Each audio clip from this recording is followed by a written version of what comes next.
The people who had built this castle, did they even know what monstrous weapon lay hidden within their walls? The Sky Ripper could destroy anything it touched, or so the legend said. As the Transcendent Emperor had fought the Lost Gods, thousands of thousands had died. But Renato had been through wars. The only merciful war was a short one.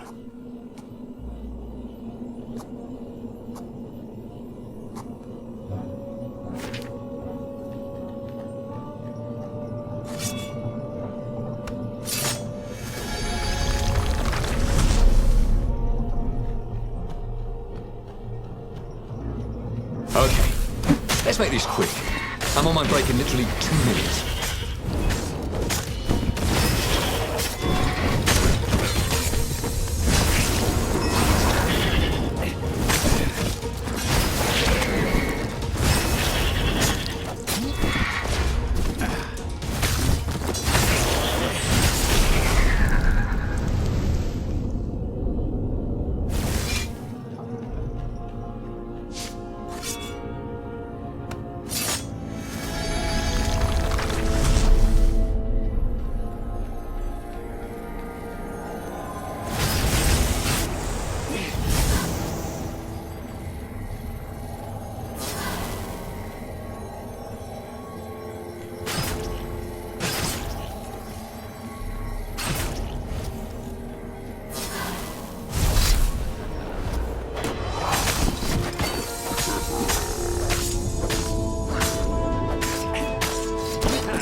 There it was.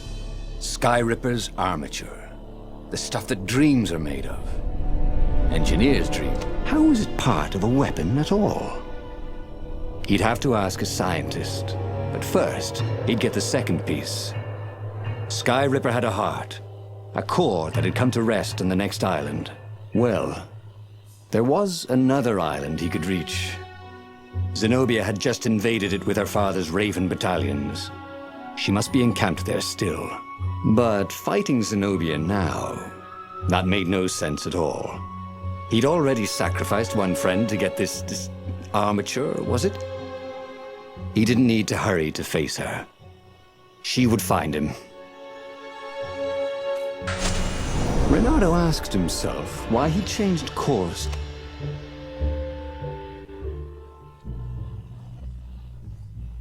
The truth is, though, he wanted to see her, wasn't it? It had been a dozen years since Swordfu School. He'd followed every rumor about her, every scrap of news.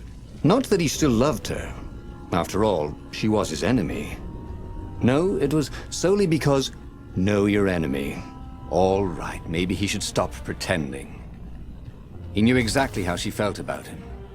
But their love affair always ended with a tragic death. Unless, maybe he could find a way to dodge tragedy. Surely he could, couldn't he?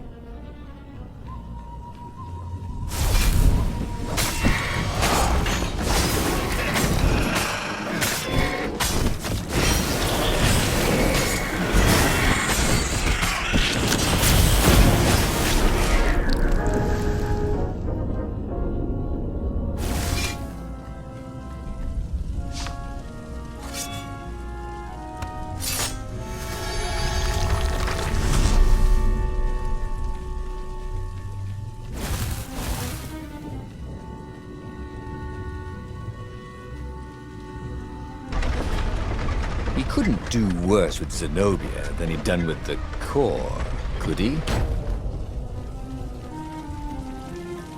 Gogglers. Renato hated gogglers. It was almost impossible to sneak past them. If one didn't spot you, another one would.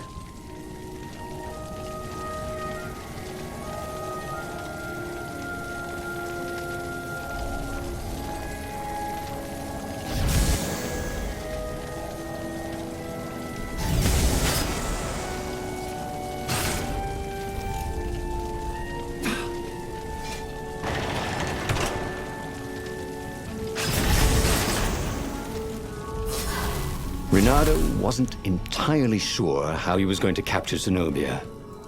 She'd be expecting him. And he didn't have Lapino to cook up a clever plan. Why was it again that he hadn't got the core? Maybe because the results tended to be disastrous.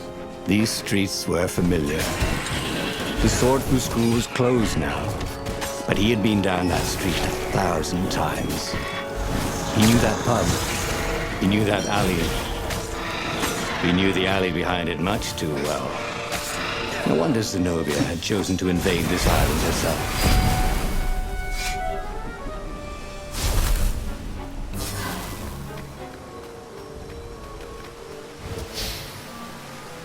Renato slinked through Zenobia's ship, making no sound at all. Where were her guards? Finally... That makes no sense. It's a trap, shouted the Emperor. I'll meet you at the outpost, and I'll bring my interrogators. If Renato came face to face with the Emperor, maybe he could assassinate him. But maybe it would be smarter and safer to turn Zenobia against her father. You're lying, she said. Somehow you're lying. The spell hadn't worn off yet. He had to tell the truth. The trick was in making sure she wouldn't believe it. The core is perfectly safe, he said. And he tried his hardest to sound sincere. So is the Iblis Stone. In fact, I was trying to get them myself. Fine then, interrogators it is, she said angrily. I gave you a chance. The Emperor's interrogators were not especially gentle, even by Weasel standards.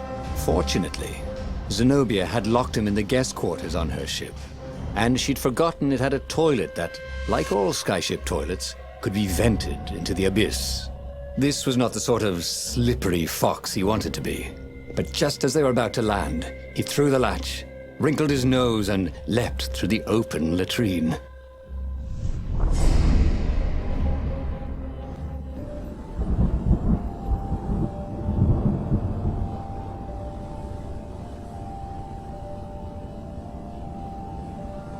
It was a short, safe landing. At least this part of the Nexus hadn't changed too much. Zenobia had been taking him to the Imperial outpost. She'd never expect him to go there by himself. Well, maybe she would. You never knew with her.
Renato knew Zenobia, and Zenobia knew him.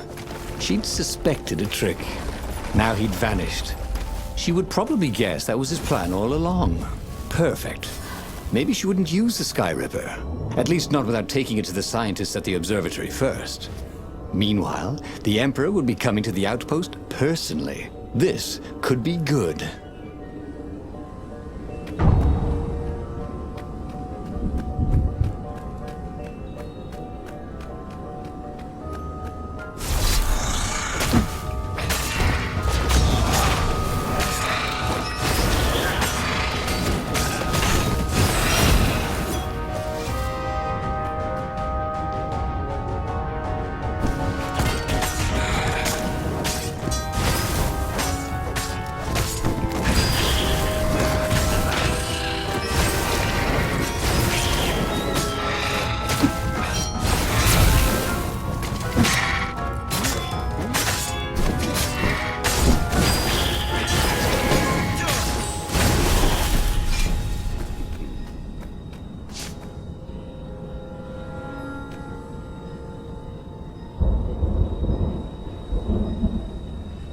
Reynardo was face to face with the Emperor's bodyguard. They looked very tough, but the Emperor held them back. Oh, where's my daughter? And how would I know that? Reynardo grinned at him. She lured me here so that you could kill me, didn't she? Ah, don't be ridiculous, said Reynardo, trying his best to sound convincing. She loves you. Oh, I knew it. The rabbit told me I couldn't trust her. The Emperor hopped out the door. His phalanx of bodyguards retreated carefully. Reynardo heard someone call, "Arrest her!" as they left. Well, that's a job well done, thought Reynardo. Now the fleet would be in all sorts of disarray. But maybe he could find her in the mountains. She always used to go to the mountains to hide from the world. Maybe he could even turn her against her father. Or maybe he could reap the benefits of the chaos he had sown. It was time to report to the Rebel Council, and then launch the attack on a divided and very confused Imperial fleet.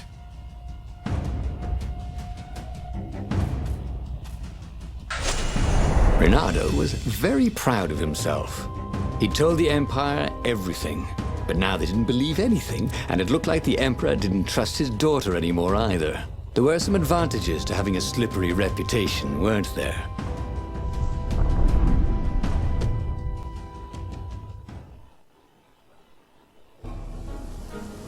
Reynardo wondered if he'd really fooled the Empire. He guessed he'd know soon enough. If the skies darkened with 1,000 dropships, then he'd know the Empire believed his map of the rebel base's secret location. They certainly seemed to be looking for it. There were ravens everywhere. But where weren't there ravens these days?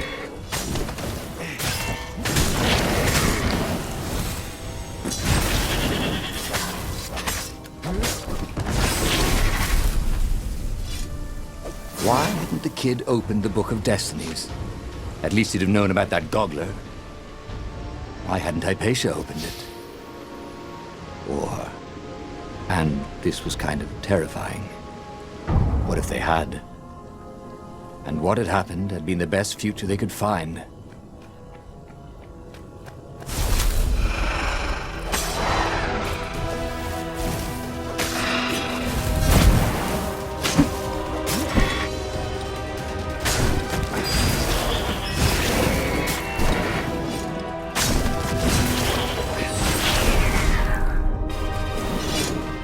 Maybe the Emperor would attack Zenobia.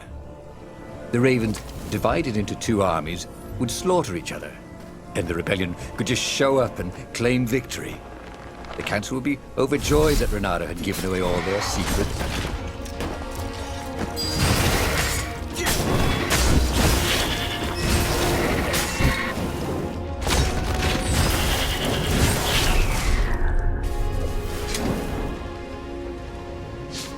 See? It was actually very fine weather, except for the occasional shower of ravens. And no one was burning the ruins down with the mighty power of a god's eye. If the Empire believed anything he'd said, they certainly weren't showing it.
The long stairs. So he was close to the rebel base. Nothing was on fire. So far, so good.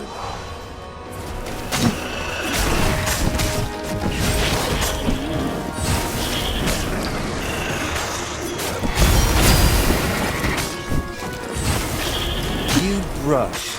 Aww.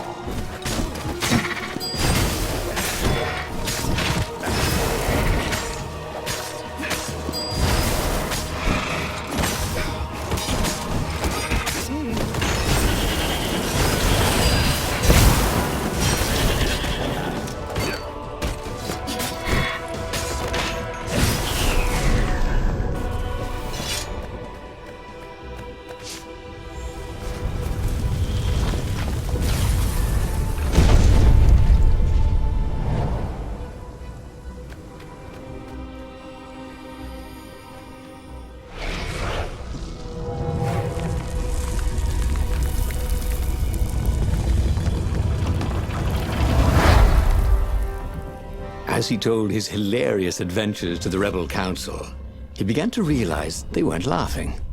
Just staring at him with those big bug eyes. Zenobia let you escape? Asked the speaker. How do we know you're not a double agent? Then I wouldn't tell you about her at all. Maybe you're trying to sound like an idiot, so we don't realize how clever you are. Croaked the speaker. No, I promise you, I really am that much of an idiot. Renato was about to say when a half-dozen Imperial ships began to bomb the base. He's betrayed us! Croaked the toads, and Renato decided it would be good to be somewhere else. He boarded the Farfarer and got out of there. The wind ruffled Renato's fur the wrong way.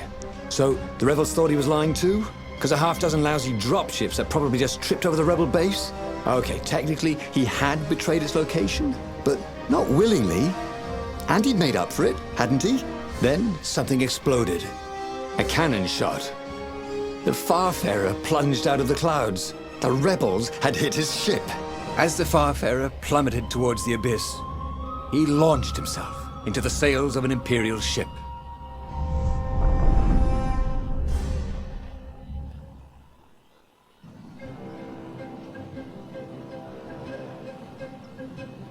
The Farfarer was gone. It had been a beautiful ship. And fast. It could do the Kestrel run in 12 furlongs, or so the salesman had told him. He would show them. He would be the hero of the final battle. They'd know whose side he was on then. That's what it meant to be a hero. To go on fighting, even when both sides were trying to kill you.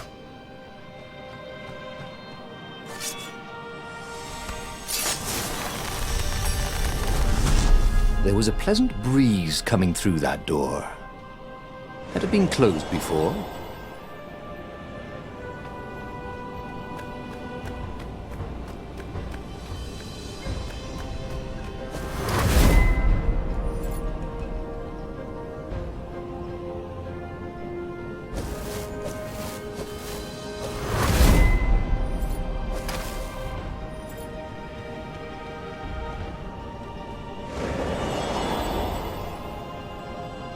See? Rebels were fighting ravens everywhere, and not a super weapon in sight. No one was summoning giant murder birds out of the clouds. There were no locusts, no rain of fire. Something blew up nearby, and Renato decided it was not time to stop and ponder. Just as well. He liked acting much better than pondering.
Finally, Renato reached the Emperor's ship, and there he saw a strange sight.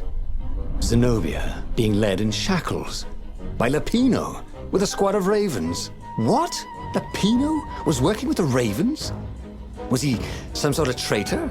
Of course Lapino was working with the ravens. But the Emperor still thought Zenobia was a traitor? Renato felt oddly bad about that. Should he run down there and rescue her? Oh, but she was the enemy. Then he heard a whistling sound. He looked straight up and saw a rebel ship. It was dropping rather large bombs. One of them kept getting bigger as it fell. Huh? Oh. Oh, again? But he already had all the secrets he needed. He was sure of that. He must have not used them the right way. What was the best, worst mistake he could make? Probably trusting that traitor Lapino.